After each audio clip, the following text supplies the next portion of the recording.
بسم اللہ الرحمن الرحیم۔ سورہ یونس کی آیت نمبر 45۔ اللہ نے فرمایا وَيَوْمَ يَحْشُرُهُمْ كَأَن لَّمْ يَلْبَثُوا إِلَّا سَاعَةً مِّنَ النَّهَارِ۔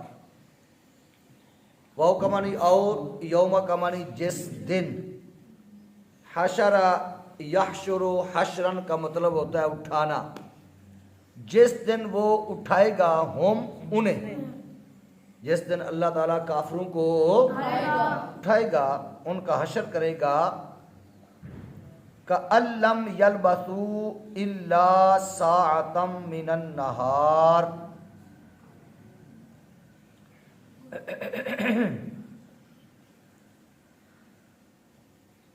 تو ان سے پوچھے گا کہ تم کتنی دیر رہے، تو قرآن نے فرمایا کہ الم یلبثوا، گویا کہ وہ نہ رہے دنیا میں، الا مگر ساعۃ من النہار، دن کی ایک گھڑی۔ جو 100 سال تک بھی زندہ رہا، 50 برس تک بھی زندہ رہا، قرآن نے فرمایا گویا کہ وہ دن کی ایک گھڑی کے برابر زندہ رہا، اس نے دنیا میں زندگی گزاری۔ اس کی وجہ کیا ہے؟ ریزن کیا ہے؟ کہ جب قبروں سے نکل کر حساب دینے کی جگہ میں حساب کے لیے حاضر ہوں گے، تو اس روز کی ہیبت اور وحشت سے یہ حال ہوگا کہ وہ دنیا میں رہنے کی مدت کو بہت تھوڑا سمجھیں گے۔ اس کی ہیبت اتنی ہوگی، اس کی وحشت اتنی ہوگی، ہولناک اتنا ہوگا کہ وہ دنیا میں رہنے کو تھوڑا سمجھے، اور یہ خیال کریں گے کَأَن لَّمْ يَلْبَثُوا إِلَّا سَاعَةً مِّنَ النَّهَارِ، کہ وہ دنیا میں نہ رہے تھے مگر اس دن کی ایک گھڑی، چونکہ کافروں کے لیے وہ دن 50,000 سال کا ہوگا۔ اور اس کی وجہ یہ ہے کہ چونکہ کفار نے طلب دنیا میں عمریں ضائع کر دی، دنیا کی طلب میں لگے رہے، اور اللہ کی اطاعت جس نے اس دن کام آنا تھا اس کو بجا نہ لائے، تو ان کی زندگانی کا وقت ان کے کام نہ آیا، اس لیے وہ اسے بہت ہی کم سمجھیں گے۔ بات سمجھا رہی؟ دنیا، حضور کا فرمان ہے الدنیا مزرعۃ الآخرہ، دنیا آخرت کی کھیتی ہے، جو یہاں بیجے گا وہی آگے جا کر کاٹے گا۔ تو جس نے یہاں اپنے لیے کچھ بھی نہیں بویا تو آگے جا کر خاک کاٹے گا۔ تو وہ یہ سمجھے گا کہ میں دنیا میں 100 سال رہنے کے بعد یہ سمجھے گا کہ گویا کہ وہ دنیا میں صرف ایک گھڑی رہا، جبکہ اس کا اتنی دیر رہنا کسی کارآمد نہ ہوا۔ جو چیز فضول ہو جائے اس کی کوئی حیثیت، کوئی وقت نہیں رہتی۔ چلو، وَيَوْمَ يَحْشُرُهُمْ، اور جس دن اللہ انہیں اٹھائے گا، کَأَن لَّمْ يَلْبَثُوا، گویا کہ وہ نہ رہے تھے، الا مگر رہے تھے، ساعتن ایک گھڑی، ایک لمحہ، ایک ساعت، من النہار، کس کی؟ دن کی۔ یتعارفون بینہم، وہ آپس میں ایک دوسرے کو پہچانیں گے۔ قبروں سے نکلتے وقت وہ ایک دوسرے کو پہچانیں گے جیسے دنیا میں پہچانتے تھے۔ پھر قیامت کے دن کے احوال اور اس کی دہشت اور وہ منظر دیکھ کر یہ معرفت ان کی باقی نہ رہے گی، پتہ نہیں چلے گا یہ کون ہے اور یہ کون۔ قبروں سے جب اٹھیں گے تو یہ اس وقت کی بات ہو رہی ہے، یتعارفون بینہم، وہ آپس میں ایک دوسرے کو پہچانیں گے۔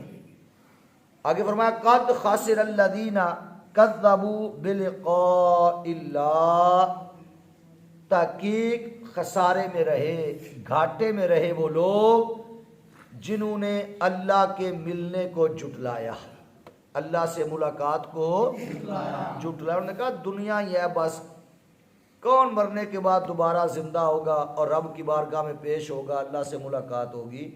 جن نے جھٹلایا، قرآن نے فرمایا وہ لوگ پورے خسارے میں رہے، پورے گھاٹے میں رہے۔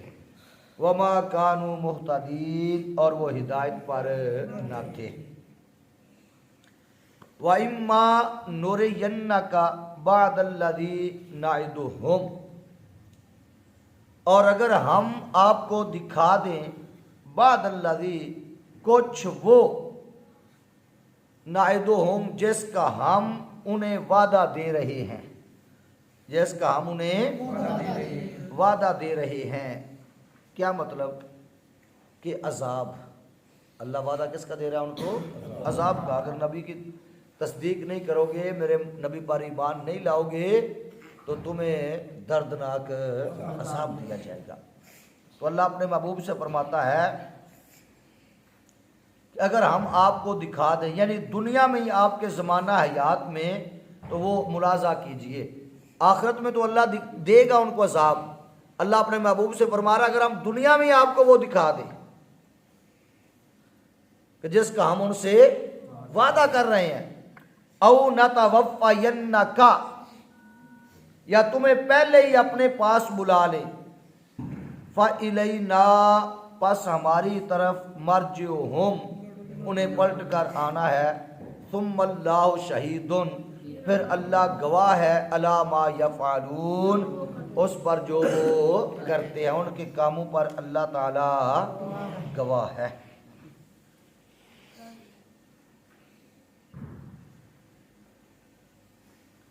بات سمجھا رہی؟ آخرت میں تو اللہ تعالیٰ دکھائے گا نا۔ اس آیہ مبارکہ سے یہ ثابت ہوا کہ اللہ تعالیٰ نے اپنے رسول صلی اللہ تعالیٰ علیہ وسلم کو کافروں کے بہت سے عذاب اور ان کی ذلت و رسوائیاں آپ کی حیات میں ہی آپ کو دکھائے گا۔ چنانچہ بدر وغیرہ میں دکھائی گئیں، اور جو عذاب کافروں کے لیے بسبب کفر اور تکذیب کے آخرت میں مقرر فرمایا ہے، وہ اللہ تعالیٰ آخرت میں دکھائے گا۔ دنیا میں بھی اللہ تعالیٰ نے بدر کے مقام پر دیکھو 313 کے ہاتھوں اتنا بڑا لشکر اور 70 بڑے بڑے گبر قسم کے کافر مارے گئے، یہ ان پر عذاب ہی تھا۔ چلو، وَلِكُلِّ أُمَّةٍ الرَّسُولُ، ہر امت میں ایک رسول ہوا جو انہیں دین حق کی دعوت دیتا اور اطاعت اور ایمان کا حکم دیتا تھا۔ ہر امت میں ایک رسول۔ فَإِذَا جَاءَ رَسُولُهُمْ، پھر جب ان کا رسول ان کے پاس آتا، قُضِیَ بَیْنَهُمْ بِالْقِسْطِ، تو فیصلہ کر دیا جاتا ان پر بالقسط، انصاف کا، انصاف کے ساتھ ان پر فیصلہ۔ اب اس کی دو صورتیں ہیں، ذرا یہ بھی سن لیجئے۔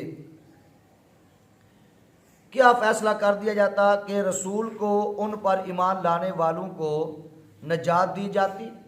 جب رسول تشریف لے آتا نا، تو جو رسول پر ایمان لاتا، اس پر ایمان لے آتا، اس کی بات کو مانتا، احکام جو رسول بتاتے ان کی بجا آوری کرتا، تو ان کو نجات دی جاتی، اور تکذیب کرنے والوں کو عذاب سے ہلاک کر دیا جاتا۔ ایک تو اس کی تفسیر یہ ہے۔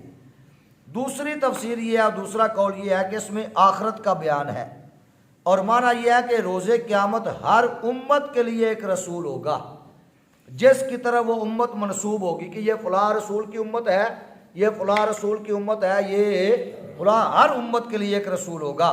تو جب وہ رسول وہاں تشریف لائے گا اور مومن اور کافر پر شہادت دے گا اللہ کی بارگاہ میں کہ یا اللہ انہوں نے میری بات کو مانا، میرا کلمہ پڑھا، مجھ پر ایمان لائے، یہ بدبخت انہوں نے میرا کلمہ مجھ پر ایمان نہیں لائے، میرا کلمہ نہیں پڑھا۔ تو جب رسول گواہی دے گا تب ان میں فیصلہ کیا جائے گا کہ مومنوں کو اللہ تعالیٰ نجات عطا فرما دے گا، جنت دے گا، اور کافر جو ہے وہ عذاب میں گرفتار ہو جائیں گے۔ اب بات سمجھ آ گئی ہے؟ یہ مطلب ہے فَإِذَا جَاءَ رَسُولُهُمْ، پھر جب رسول ان کے پاس تشریف لائے گا تو قُضِیَ بَیْنَهُمْ بِالْقِسْطِ، تو ان کے درمیان انصاف کے ساتھ فیصلہ کر دیا جائے گا۔ وَهُمْ لَا يُظْلَمُونَ، اور ان پر ظلم نہیں کیا جائے گا۔ وَيَقُولُونَ، اور وہ کہتے ہیں مَتَىٰ هَٰذَا الْوَعْدُ، یہ وعدہ کب آئے گا؟ ان کنتم صادقین، بولو بولو اگر تم سچے ہو۔ اس آیت کا شان نزول، جب یہ آیت نازل ہوئی نا اما نورینک، اس میں عذاب کی وعید دی گئی، تو کافروں نے سرکشی کرتے ہوئے کہا کیا محمد صلی اللہ علیہ وسلم جس عذاب کا وعدہ دیتے ہیں وہ کب آئے گا، اس میں کیا تاخیر ہے، اس عذاب کو جلد لائیے۔ تو اس پر یہ آیا مبارکہ نازل ہوئی، وَيَقُولُونَ، اور وہ کہتے ہیں مَتَىٰ هَٰذَا الْوَعْدُ، یہ وعدہ کب آئے گا، ان کنتم صادقین، اگر تم سچے ہو۔ چلیں آگے کی بات کر دیں۔